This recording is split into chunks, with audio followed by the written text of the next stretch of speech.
So, hi Debarnav, tell me a little bit about yourself. Hi, I'm Debarnav Chatterjee, and I come from a small town in West Bengal called Shuri. Uh, it is about 200 kilometers from Kolkata. I belong from a middle class joint family, and I attended a school that is affiliated with the Cambridge International Examinations. It's based out of my town. So I gave my class 10th examinations in 2019, and I appeared for my class 12 examinations in 2021. And I was actually quite fortunate that I actually had the opportunity to appear for my examinations. I actually could write them because the examinations were staged between February, March, the months of February and March when COVID was on a low ebb in the country, and our the education ministry in our state had allowed the schools to be reopened.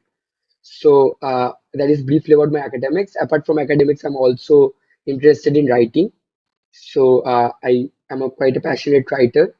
I also love reading books and watching quality movies. And just as a hobby, I love playing cricket also because it just keeps me physically fit, and it's a game that I love playing, but it's nothing that I have done at a very high level. Okay, awesome. So, you said that you are a very passionate writer. Can you name Yes. some Indian authors that you look up to? Absolutely. So my favorite author is in fact Jhumpa Lahiri, whom I really admire, and she is from my own state. Actually, she's from Bengal, but she is actually based out of US now. She moved to US, and but she's actually from India. Uh, I also am a big fan of the writings of a lot of non-fiction authors, I think, from India. So I'm a big fan of the historian Ramchandra Guha. I read his book India After Gandhi, which is about the post-independence history of India. I felt that that book was very lucid in its detailing of history and its analysis. I love the writings of Josie Joseph, who is a very famous investigative journalist, and wrote his book Feast of Vultures, which I found very enthralling. So these are some of the writers. And if you talk about, I mean, I talked all about English language. If you talk about my own mother tongue, Bengali, I really look up to authors like Tagore. Tagore was obviously such a great inspiration for all of us. And I have had the chance to read some of his original works in Bengali. So I really appreciate him. And another author is Sunil Gangopadhyay, who uh, primarily wrote books that are historical fictions. I really admire his work and his genre of work also. So these are some of my favorite authors. Okay, so do you think every state has different languages that are intrinsic to them, right? Apart from obviously Hindi that is widely spoken in India. Do you think states should inculcate these languages in their curriculums? Uh, I think that the mother tongue should really be prioritized. That is one point that I firmly believe in. That I mean, if you mother tongue is the thing that we are most innately attracted to. I feel. I mean, most innately attached to. And if we, I think, skip that and try to learn external languages, I think that doesn't make us very equipped linguistically.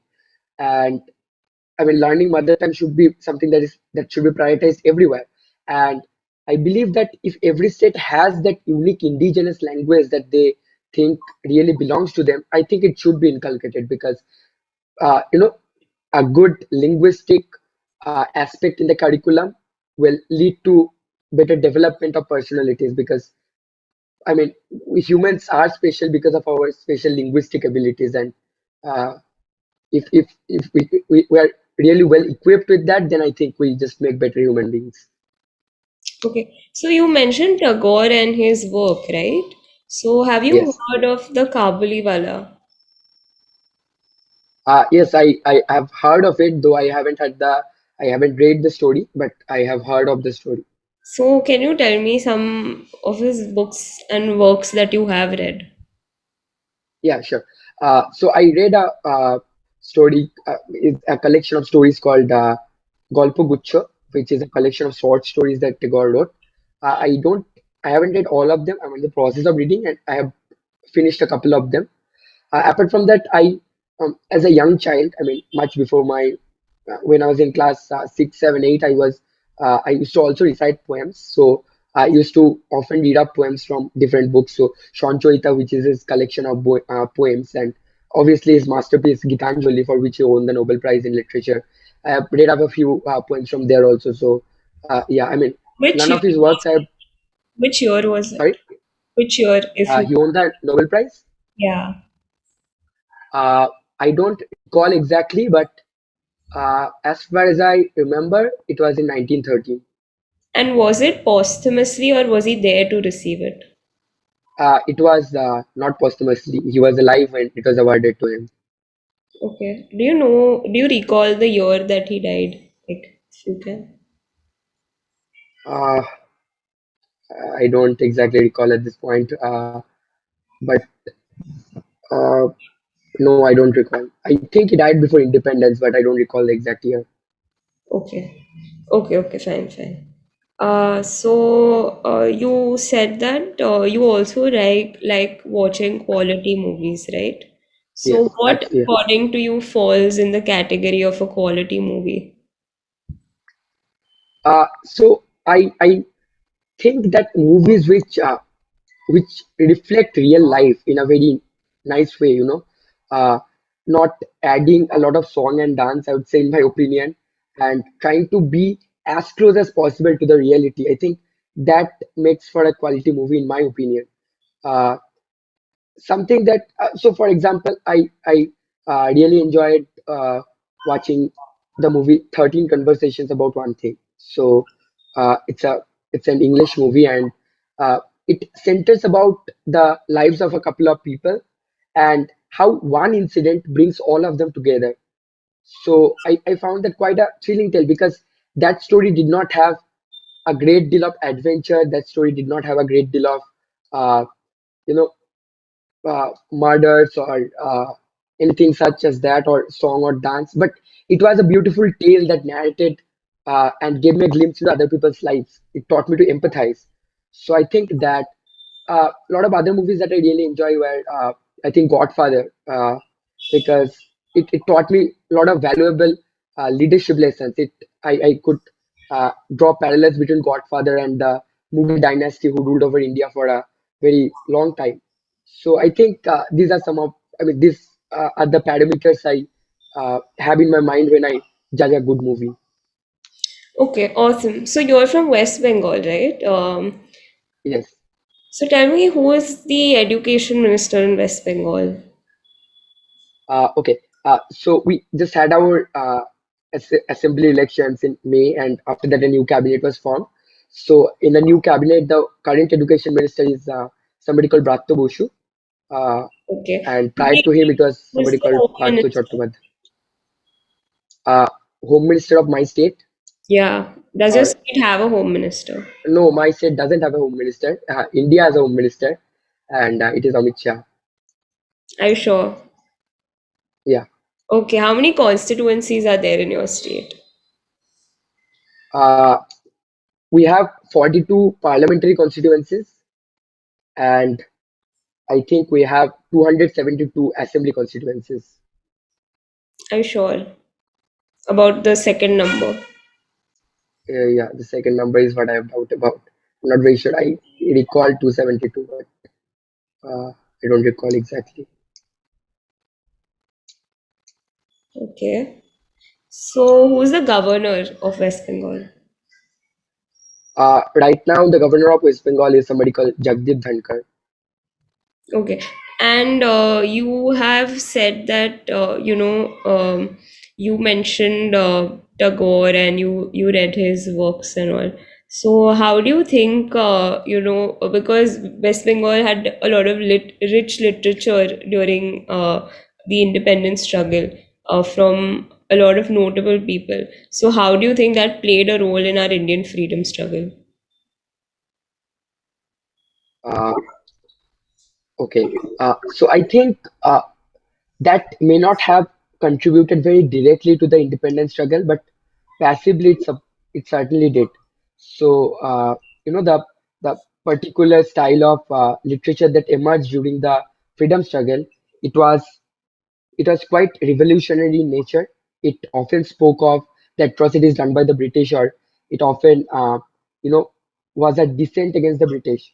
So, as such, by reading that sort of literature and being exposed to that sort of thoughts, people in general inculcated among themselves a revolutionary spirit, which I think finally led to, the sense of unity and cohesiveness among the Indians in their fight for the British.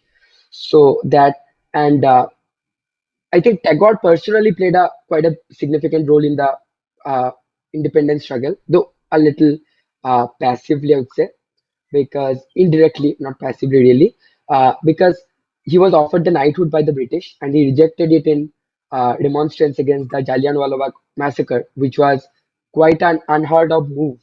And I think that probably fueled a lot of Indians and probably inspired a lot of Indians to actually, go against the British. So I think this is how the Bengali philosophers of during the independence struggle and their literature played a role. Okay. So, you said that you belong to this very small city. And I believe that your town and your area also had a lot of significance, right, historically. Yes, absolutely. So, uh, actually, my own town, Shuri, isn't doesn't have a very illustrious history. It has been in existence for a very long time because the local municipality we have that was established under the British. But I would really talk about the cultural significance of my district because that is something that has a very uh, long and embellished past. So again, coming back to Tagore set up his university Vishwavaroti in Birbhum, and that's the same district I belong from. And the place where he set it up, Shantiniketan, that's just about 20 kilometers from my town. It's just the next town. Bolpur, it is part of, and Shuri and Bolpur are just adjacent towns. So because of that, it has a quite a remarkable history. So you're from Birbhum, but how many districts are there across West Bengal? There are 23 districts in West Bengal currently. Okay, awesome. So you said that you haven't told me what background you are from. Like, are you a commerce student? Are you a humanities student? What subjects Yeah, did you take from Cambridge board, right? So you would have taken a mix of yeah. subjects.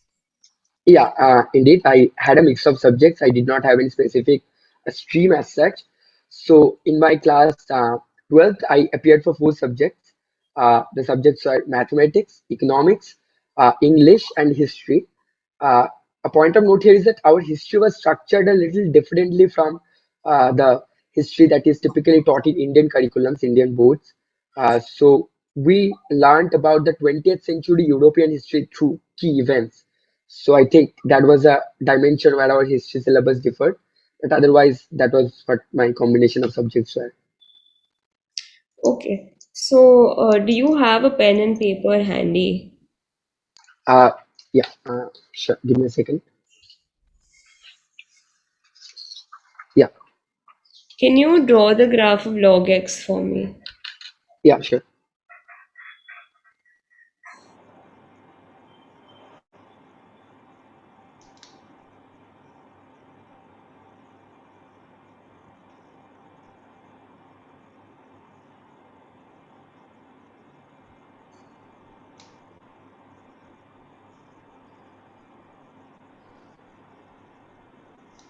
Will I show it here?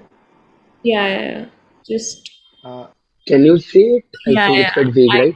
I can. Awesome. So It starts from this here. yeah, yeah. What out of these the ones that I'm mentioning, which one is a parabola? X square, x cube, x raised to 4. X square is a parabola. Okay. Do you know how the graph of x raised to 4 looks? Yeah. Should I draw it? Yeah. Okay.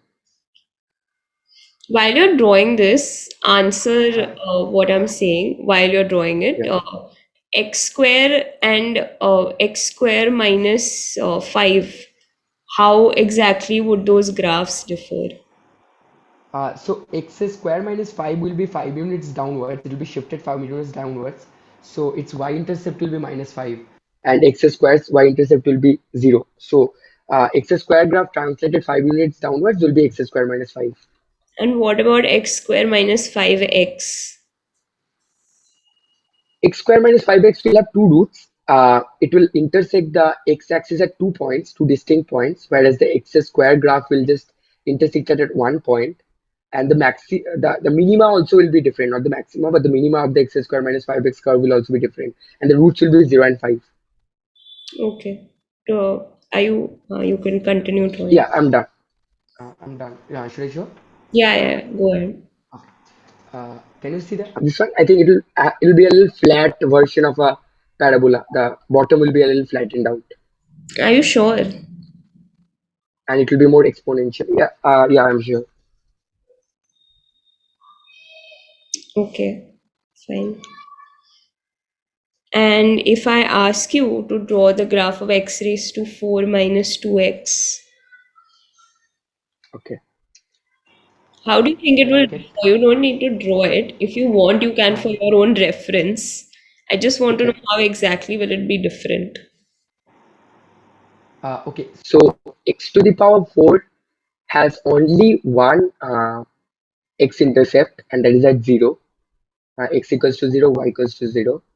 But x to the power 4 minus 2x uh, will have a point of, will intersect the x-axis at x equals to 0, y equals to 0 at x equals to 2, x to the power 4 minus 2x, you said, right?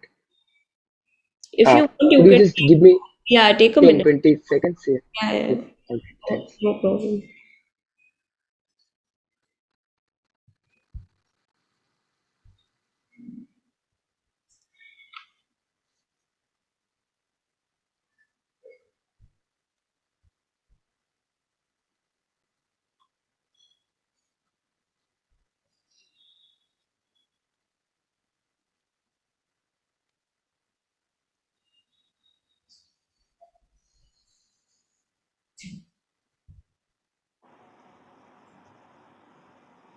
Can I say now?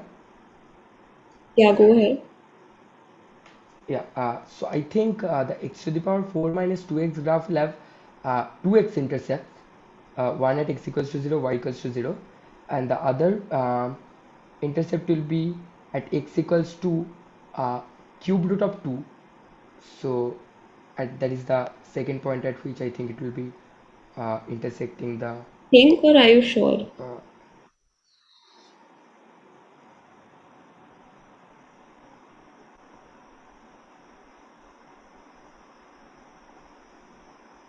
it was just x to the power 4 minus 2x, right? Just for clarification. Yeah, that's it.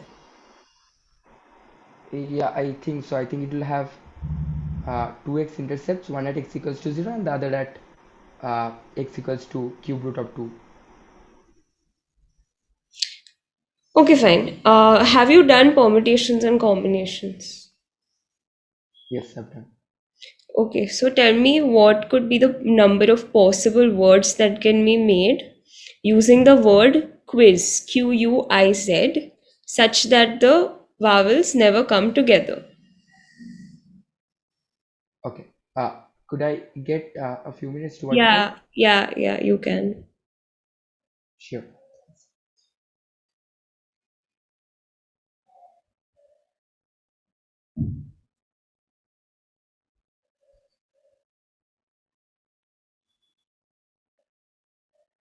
It's 12. In 12 ways, the vowels will never come together. Are you sure? You sure it's only Yeah, 12 I'm or sure. is it 16? No, it's 12. Okay. Now I'll be giving you an arithmetic progression, and I just Okay. want you to tell me the sum up till 30 terms. It's very simple. Sum 2, up to 30, right? 30. yeah, 30. Okay, okay. Yeah. 2, 4, 8. 2, 4, 8. This is the series you're saying. Yeah, this is the arithmetic progression. This is not an arithmetic progression because the common difference between the Which series is it then? What progression is it? based on the three terms, it seems to be a geometric series. geometric progression because there's a common ratio of 2 between the terms. Okay. Okay, cool. Then you can tell me the sum then accordingly, what you feel is right. Uh, so up to 30 terms, the sum will be quite big, but okay, I'll Don't still tell me, just repeat give it. me like the block, basically. I don't Okay, okay, want I'll give you the to block. Yeah, yeah, yeah, thanks. Okay, we'll do that.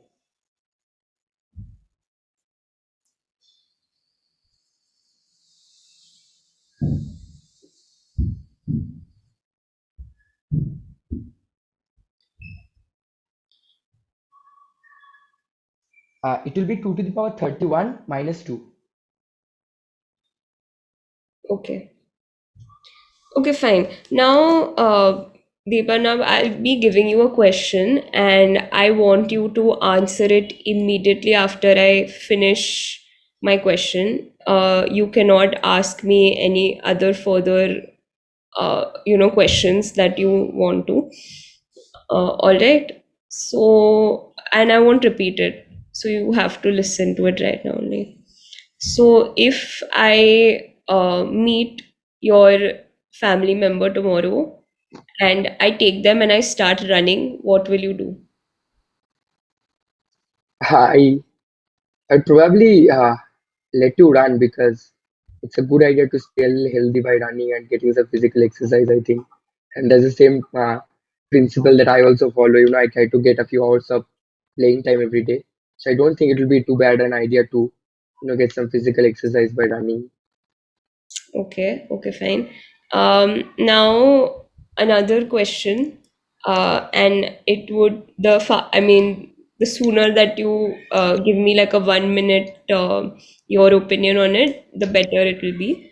You can take a few seconds to think if you want to. So tell me why the entire world should reward China and call it the birthplace of coronavirus in a positive connotation.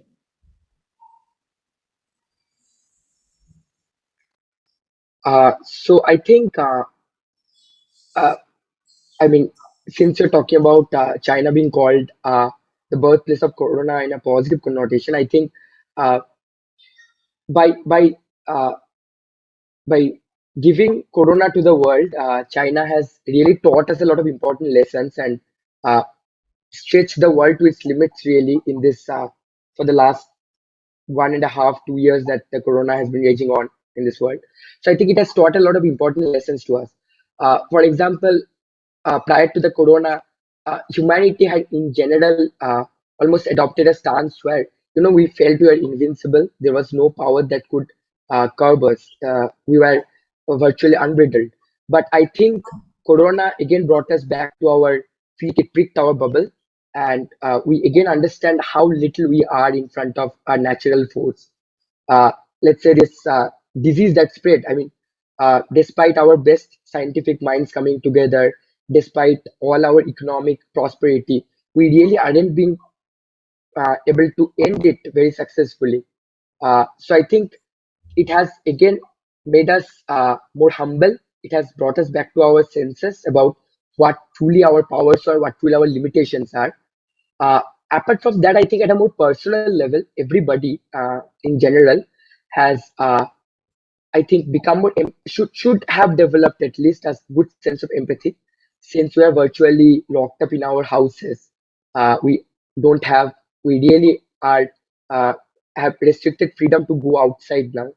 uh, I think that should make us realize at least that, let's say, the animals in a zoo, how bad their lives must be, or that should make us more humane and more empathetic. And apart from Yeah, that, yeah, I also think that that's enough. That's enough. Thank you. Thank you. So you interested in cricket also? Have you seen a cricket match in a stadium live?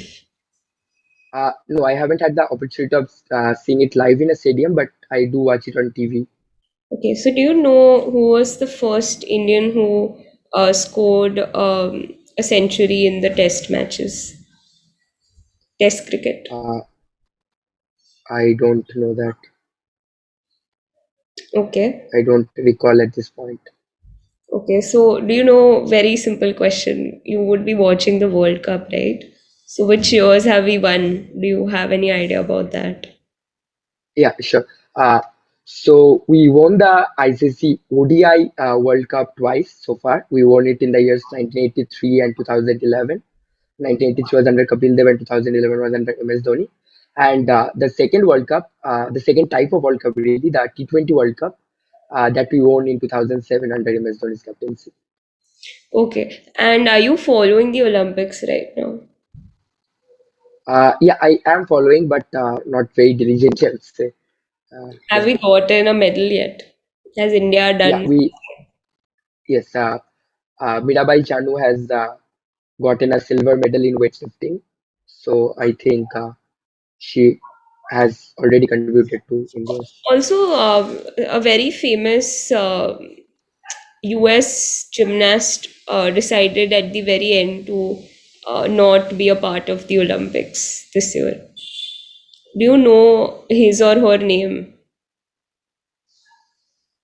Uh, no, I don't Have you heard recall. of Timon Biles?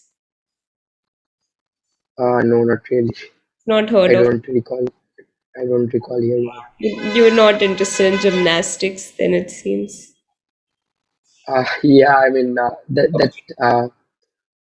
Okay, fine. I have one last question for you. Second last question for you. If not IPM, then what will you do? Okay, so IPM in Indore was is really my primary goal because I feel that the curriculum at Indore is really attuned to my own likings. Uh, but at the same time, I know of my limitations. I know that Indore is a very selective place and it's very hard to get into Indore.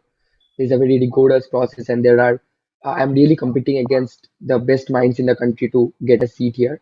So I did not want to put all my eggs in one basket, and I decided to apply to a few other colleges as backups. So if not IIM Indore, maybe I'll try to get into one of the other IIMs which have launched their IPM program more recently. Maybe IIM Rohtak or IIM Ranchi or IIM Bodh Gaya Jammu. One of those colleges I've tried to get into.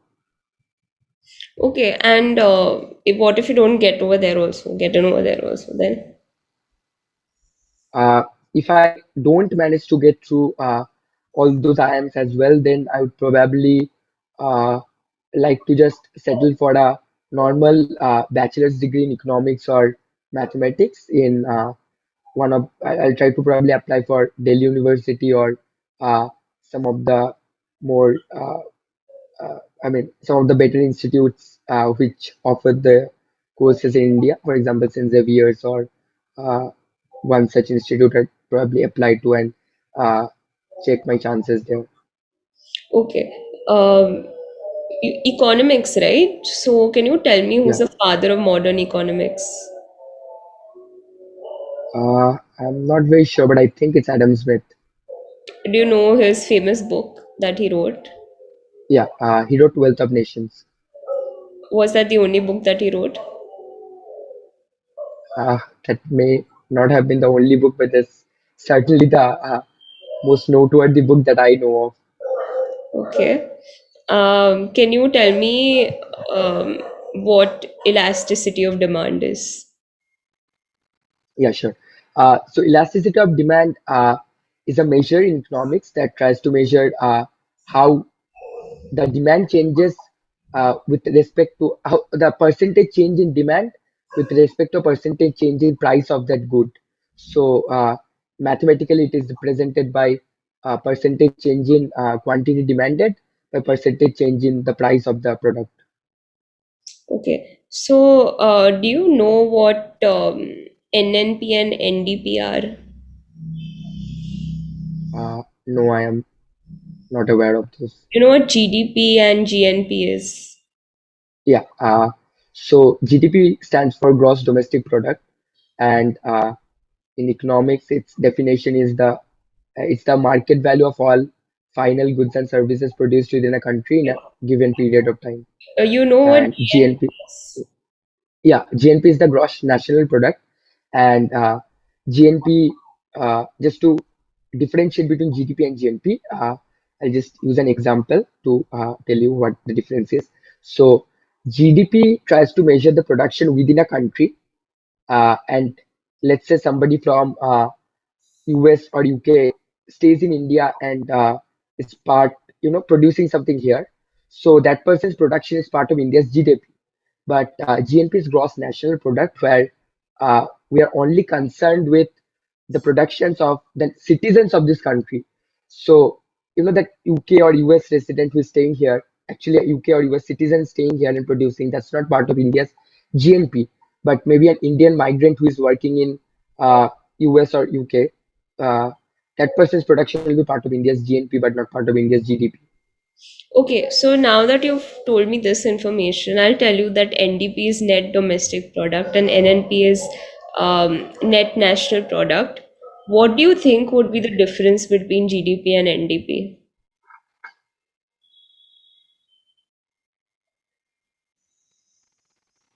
Okay. It's just a guess. I'm not well read on this topic. I actually don't know this, but I think GDP tries to measure the gross. I mean, gross shows that it's the overall amount of production within a country, and net domestic product probably means that uh, how much of the goods were produced by the citizens of this country, and that from that probably we deduct the amount of goods produced by foreign nationals within our country. So So then, I think, foreign nationals within our country, do we include that in GDP? I mean, their production is part of the GDP. Are you sure? Yeah. So you think that that would be the differentiating factor. So then what would you say about GNP and NNP? Think again. Uh, They are both domestic product, national product. It's just that the gross and the net is the difference. So what do you think? You were absolutely right that there is something that would be subtracted, which is why it's called NDP and not GDP. So what do you think? could I get maybe 10 seconds to collect my thoughts, and Yeah, then yeah, can I get back? your time. Thanks. Uh,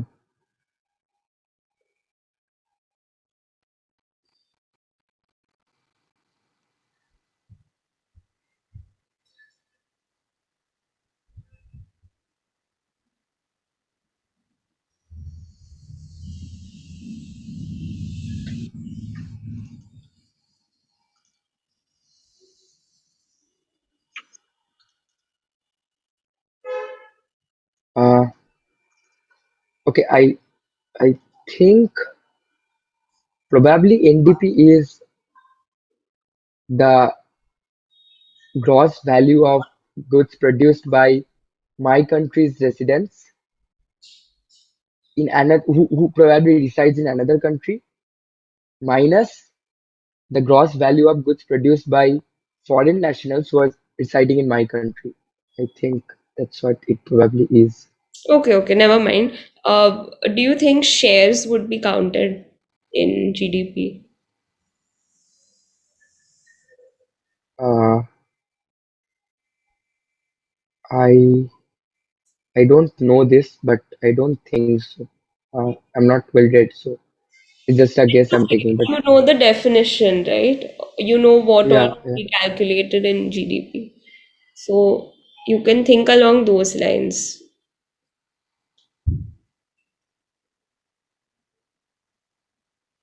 I don't think shares will be included because we are concerned with final goods and services, and a company or a firm whose shares we're concerned with aren't really a product. I mean, a good or a service.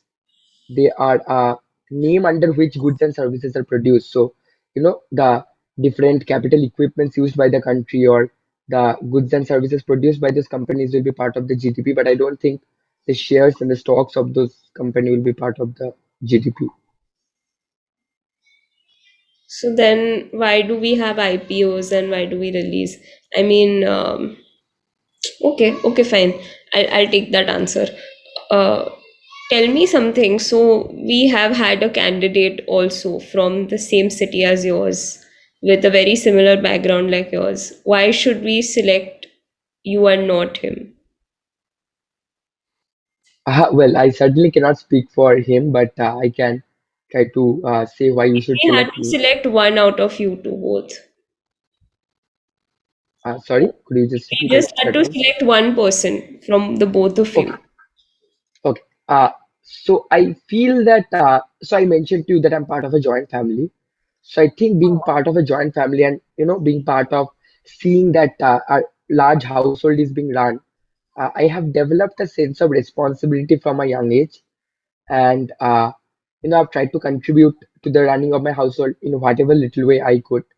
So I think because of that, and being surrounded with a lot of people has taught me to adjust, taught me to be more resilient. So uh, that is, I'd say, one of my strengths. And I uh, also, due to being exposed to a diverse peer group and you know having relatives coming over and staying at our house from different parts, I think I've also become more socially mature by interacting with them, by spending time with them. So I think these are some of my key qualities, and uh, I think the biggest plus point that I would talk about myself is I am a motivated person. If I set my mind on something, I typically end up achieving it because I typically stay quite firm about my goals. Uh, I So try to most do of the whatever possible. candidates are motivated people. I'm sure your friend from the same town is also motivated. Are you saying that the differentiating factor between you and others is that you come from a joint family and they're from a nuclear family? So, No, I would not imply also that they're from a nuclear family because that's not something I know. so But then I if think they would it's be socially mature, right? If they are also given exposure to a similar background, then. uh, I I would not totally concede with you on this point because I think that uh, I mean, people can be part of joint families also, but it's about your engagement with the family. It's about the lessons you are willing to derive out of those. I mean, if somebody chooses to be apathetic, uh, that person is probably not going to. I can speak for myself that I have derived those lessons, so probably that makes for me to be an appealing candidate. Okay, why should we not select you? Uh, yeah, so I do have my weaknesses. I I tend to be quite extroverted. I'm quite an extroverted person, and often it happens that I don't understand when to stop, so I just keep speaking, and that also makes me to be not the best listener that I aspire to be. So I think that is one ground that I have much scope for improvement. Apart from that, I also am a little impulsive, so I typically tend to often act just out of my whim and ignore the rational side of myself. Uh, but again, these are areas that I'm trying to fix. So possibly, I yeah, So we if we don't. have someone that is less impulsive and less outspoken than you are, then we should probably be selecting them, right? Why should we select you despite these weaknesses that you have very conveniently laid down in front of me? Um, yeah, so I think that these are areas that I have identified as my weakness, and I'm working actively towards, I think, neutralizing this. Uh, at the same time, I think that the positives in me outweigh the negatives. So I would not say that I'm too bad a person. So probably from that perspective, also, I probably don't make too bad a candidate. Okay, do you have any questions for us? Uh, no, nothing that I can think of at this point. Okay, thank you so much. Yeah, thank you. It was lovely talking with you. हाँ ठीक है it's over now. So what did Yeah, you think? How did you do? I think I overshot. I spoke too much. I should not have spoken so much. Yeah, I was getting way too lengthy at times. Should not have spoken so much. yeah. I identified the same thing with Soham. I think your school has made you all very Yeah, I think so. No, yeah, I think because, but Yeah, so what you said about your weakness was right in the sense that I don't think it's anything bad to be like an extroverted person. But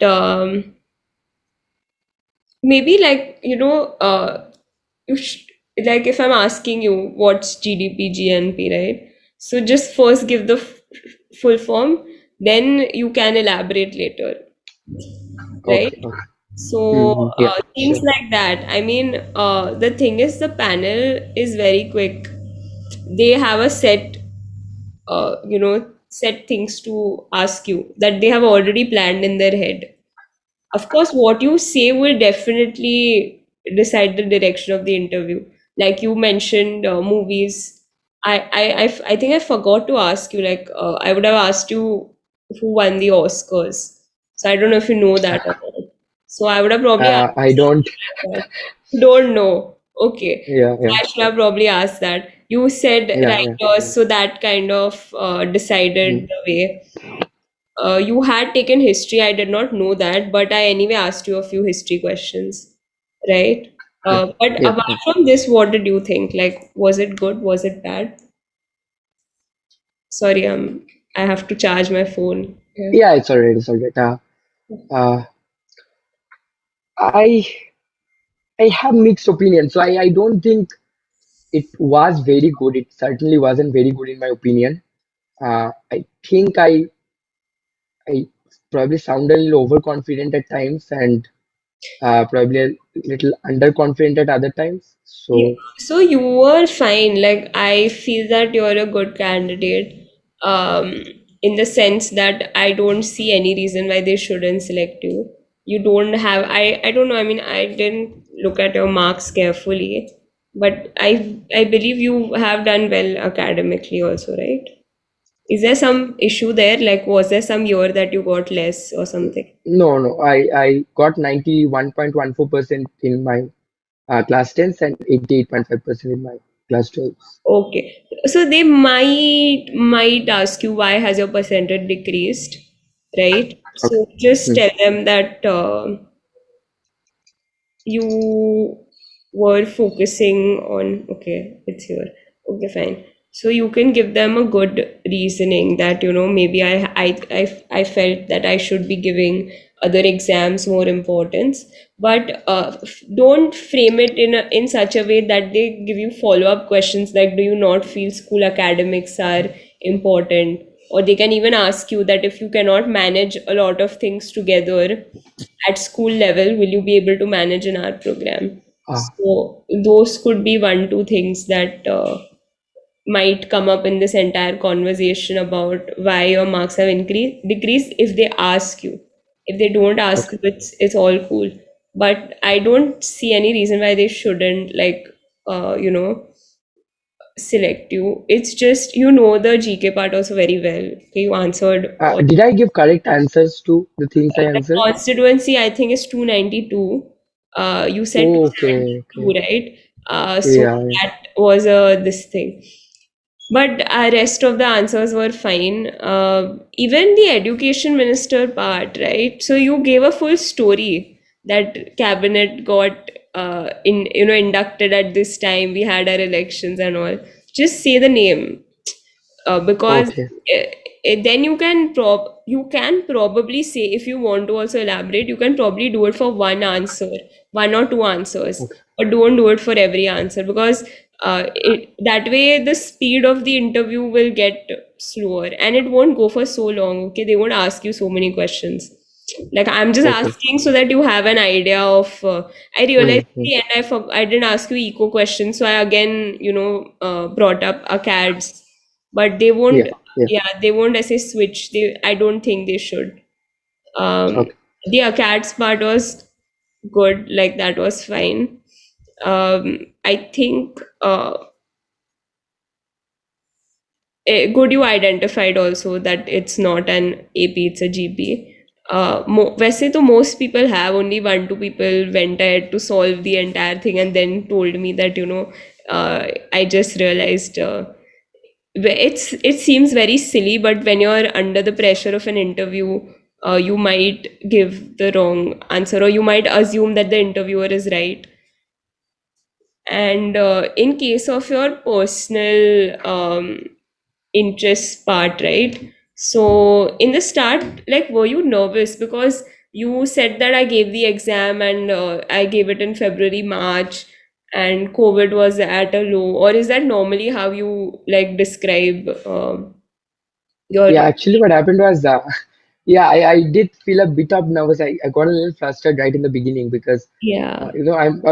I it was really going a little out of my comfort zone, right? I mean, I never have talked with you, and this is the first time we are having a formal communication session here. So I Uh-huh. got a little flustered, but then I really understood that, okay, I should get back on track and probably talk about Yeah, stuff that really because pertains to me. I could see that. Like, I mean, I don't know about the nervous part, but I could see that somewhere you kind of lost and you went on to talk two, three lines about how the examinations were conducted, Yeah, which you should talk about in your introduction. Like, that has yeah, yeah, nothing to do with how you are as a person, right? yeah, And yeah, same yeah, when I asked you like the China question, right? um, you spoke a lot about like how we should connect together as people and something in the end which had nothing to do with China at all. And I felt yeah, yeah. it I was did. going a little out of focus. That, yeah, yeah, yeah, So yeah, if you feel that you have spoken enough quality, right, you can just stop. Like yeah. you can say that's all that I think about this. You don't have to Okay, speak for the sake of speaking. okay, okay. And if you feel that what you said was relevant to the topic, it's just that it feels like you're going very like out of context and you're digressing a little. So those were one two areas that I think that you should work on. But your GK is stellar in the sense that even if you're answering, say, one two questions you answered wrong, that's fine. Like you were close enough, you got the other parts right, you were confident. I asked you like the significance of your town also. You said some nice answer. I mean, you said that it doesn't have a very rich history, but I still feel that this way it could fit in and all. So all those answers were good. I cut you off also in the middle a few times, which the interviewers might. I don't know. If they're good people, they shouldn't cut you off at all.